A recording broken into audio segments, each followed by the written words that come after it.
Hello guys, मैं हूं सत्यम सिंह और बिग बॉस जो एक रियलिटी शो है, शायद वो एक स्क्रिप्टेड शो है। वो कैसे मैं आपको आगे बताऊंगा, लेकिन उससे पहले आप बिग बॉस की हिस्ट्री को समझ लो कि आखिर बिग बॉस का ओरिजिन कहां से हुआ था और कैसे हुआ था। सो देखो, 1947 में राइटर जॉर्ज ऑरवेल ने एक लेजेंडरी नोवेल पब्लिश की थी जिसका नाम था 1984। इस किताब में एक डिक्टेटर डिस्टोपियन सरकार की बात की जाती है जिसे हेड किया जाता है एक अनजान बिग ब्रदर के द्वारा।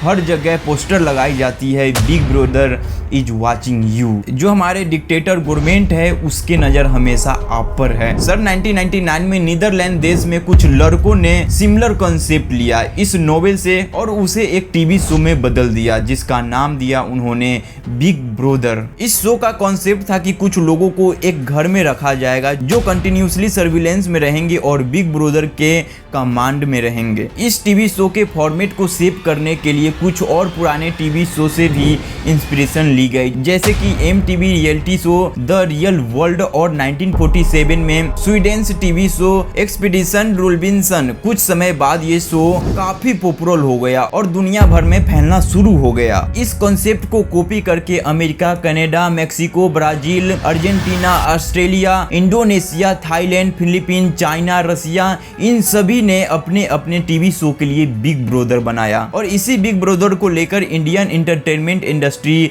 बिग बॉस बना दिया। और जल्द ही बिग बॉस को अलग अलग भाषा में लॉन्च किया गया। हिंदी के बाद मराठी, तमिल, बंगाली, तेलुगु, कन्नड़ा, मलयालम। फिर जब OTT प्लेटफॉर्म आया तो अब इसी का नाम बिग बॉस OTT हो गया। जॉर्ज ऑरवेल ने अपनी किताब में बिग ब्रदर का नाम वार्निंग के तौर पर मेंशन किया था। स्टालिन और हिटलर जैसे सरकार को क्रिटिसाइज कर रहे थे कि ये डिक्टेटरशिप में किस तरह की टेक्निक इस्तेमाल की जाती है लोगों को बेवकूफ बनाने के लिए। टेली स्क्रीन पर फैक्सिज्म का प्रोपोगेंडा चलाया जाता है, सर्विलेंस देखने को मिलता है, हर किसी पर नजर रखी जाती है, हिस्ट्री को रीराइट किया जाता है, एक भेड़ चाल का बिहेवियर देखने को मिलता है, जनता में फैक्ट को पूरी तरह से तोड़ ममोड़ कर पेश किया जाता है और सुप्रीम लीडर के अराउंड कट ऑफ पर्सनालिटी बनाई जाती है जो पॉलिटिकल ओपोनेंट्स होते हैं, जो सवाल उठाते हैं डिक्टेटर सरकार पर, उनके खिलाफ कॉन्स्पिरेसी थ्योरी फैलाई जाती है, उन्हें एंटी नेशनल घोषित किया जाता है। अब बात करते हैं बिग बॉस का कॉन्सेप्ट किस तरह से काम करता है। सो बिग बॉस का कॉन्सेप्ट आपको दो चीजों का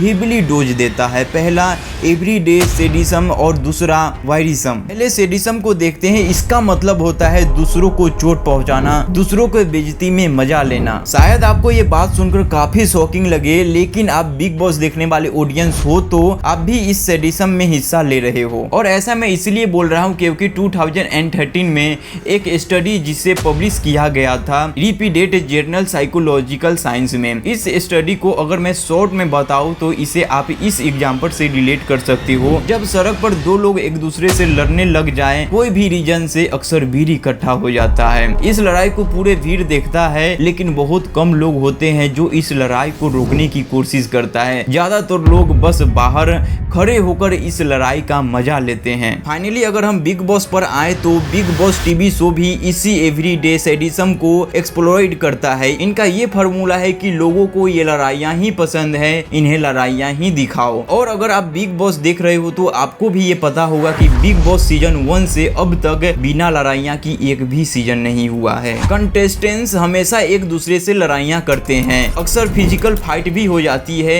एक केस में तो एक कंटेस्टेंट्स गर्म पानी फेंक दिया था दूसरे कंटेस्टेंट्स के ऊपर। सो बिग बॉस में यही होता है, बिग बॉस हाउस में लड़ाइयाँ होता है और लोगों को बाहर मजा आता है। और दूसरा जो कॉन्सेप्ट है वायरिज्म, इसका मतलब होता है लोगों के पर्सनल जिंदगी को देखकर मजा लेना। इसका एग्जांपल हो सकता है कि कुछ लोगों को डेली ब्लॉग्स देखना बहुत ही पसंद होता है। कुछ यूट्यूबर होते हैं ना जिनके सारे ब्लॉग में ऐसे होता है कि आज मैं सुबह उठा, मैंने ब्रश किया, मैंने अपने कुत्तों के साथ खेला, मैंने अपनी साइकिल चलाई, मैं शॉपिंग करने गया। लोगों को क्यों ये चीजें इंटरेस्टिंग लगती है? वायरिज्म की वजह से, क्योंकि लोगों को मजा आ रहा है देखने में, किसी दूसरे की पर्सनल जिंदगी में झांकने में। तो फिर से अगर बिग बॉस की बात करें तो एवरीडे वायरिज्म को एक्सप्लॉइटेंट किया जाता है बिग बॉस हाउस में। कंटेस्टेंट्स को अक्सर 24/7 मल्टीपल कैमरा से रिकॉर्ड किया जाता है और ऑडियंस को भी मौका दिया जाता है कि वो 24/7 लाइव देख सके कि उनके जिंदगी में क्या पर्सनल है। लोग अपना पर्सनल सीक्रेट अक्सर अपने बेस्ट फ्रेंड को बताता है, लेकिन यहाँ बोला जाता है कि लोगों के सामने अपना पर्सनल बातें बताओ जिससे कंटेंट मिलेगा, टीआरपी मिलेगी। और बाहर जो ऑडियंस है उनका मेंटेलिटी यही है कि वो दूसरे की जिंदगी में झांक कर ज्यादा खुश रहते हैं, तो उन्हें यही बताओ। अब पहले मैं आपको बताया था कि इस रियलिटी टीवी शो के बारे में शायद कुछ भी रियल न हो। कंटेस्टेंट्स को पता होता है कि उन्हें 24 घंटे रिकॉर्ड किया जा रहा है इतने सारे कैमरे के द्वारा। तो क्या कोई भी कंटेस्टेंट्स यहाँ पे अपनी नेचुरल स्टेट में बिहेव करेगा? क्या लगता है, क्या उनका बिहेवियर वैसा ही होगा जैसे नॉर्मली होता है? बिल्कुल नहीं। कोई किसी न किसी लेवल पर सेल्फ कॉन्फिडेंस होता ही है। दूसरा, आर्टिफिशियल सेटअप बनाया जाता है इस शो में कि नॉर्मली आपको दूसरे को इंसल्ट करना ही पड़ेगा, बैक बाइटिंग करनी पड़ेगी अगर आपको ऊपर उठना है तो। ये जो इंटरेक्शन जो लोगों के बीच हो रहा है, क्या ये नेचुरल इंटरेक्शन है जो असल जिंदगी में होगी? असल जिंदगी में अगर इन सारे लोगों को एक साथ बैठा दिया जाए तो मुझे नहीं लगता कि ये सारे लोग एक दूसरे से लड़ेंगे। बिग बॉस 8 में एक कंटेस्टेंट्स आए थे, सुशांत दिविगर, जो एक model, singer, dancer, psychologist, winner of mister gay India 2014। इनको बिग बॉस के घर से बहुत ही जल्द निकाल दिया गया था। बाद में इन्होंने एक इंटरव्यू में कहा था कि मेरे घर में 500 से भी ज्यादा किताबें हैं, बहुत ज्यादा मैं पढ़ता हूँ, मेरे IQ 147 है। लेकिन दुख होता है बताकर कि बिग बॉस 8 के कंटेस्टेंट्स के कलेक्टिव IQ रूम टेम्परेचर से भी कम है। सुशांत जितने भी दिन वहाँ पर रहे किसी से लड़ाई नहीं की, अपने काम से मतलब रखे, इस वजह से उन्हें निकाल दिया गया, क्योंकि इस वजह से TRP नहीं मिलती है और ना ही लोगों को बाहर पसंद आता है। भोजपुरी स्टार खेसारी लाल यादव कंटेस्टेंट थे बिग बॉस 13 के, इन्हें भी बहुत जल्द बाहर निकाल दिया गया था। और जब उन्होंने इंटरव्यू दिया तो उन्होंने कहा था कि जो शो का फॉर्मेट है वो उन्हें सूट नहीं करता, इंसान शैतान बन जाता है इस घर में, और इस शो में आगे बढ़ना है तो लोगों को गालियां देकर ही आप आगे बढ़ सकते हो। बिग बॉस 9 के कंटेस्टेंट्स अमन वर्मा ने ये कहा था कि एक प्री प्लान डील हुआ था कि उनको सिर्फ 6 हफ्ते तक ही घर के अंदर रखा जाएगा। बिग बॉस के संडे स्पेशल एपिसोड को होस्ट किया गया था शेखर सुमन के द्वारा। उन्होंने एक खुलासा किया था कि उन्हें एक स्क्रिप्ट दिया गया था, उसी स्क्रिप्ट के चलते उन्होंने कुछ कंटेस्टेंट्स को क्रिटिसाइड किया था, जिसकी वजह से व्यूअर ने उनको क्रिटिसाइड किया था। इसीलिए उन्होंने एक खुलासा किया था कि एक स्क्रिप्ट दिया गया था उन्हें, जिसे चैनल के द्वारा लिखा गया था, उन्हें वही स्क्रिप्ट को वहां फॉलो करना था। बिग बॉस 4 के winner Shweta Tiwari, big boss 6 के कंटेस्टेंट्स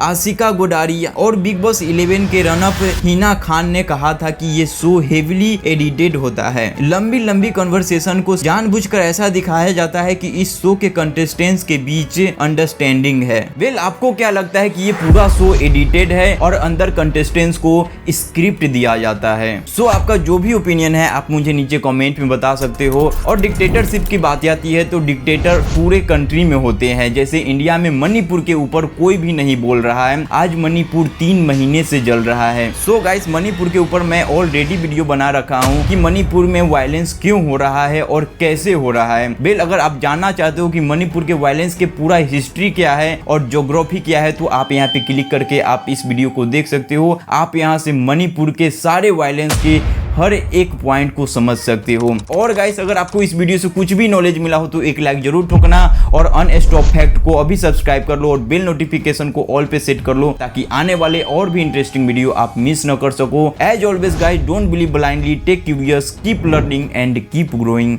जय हिंद।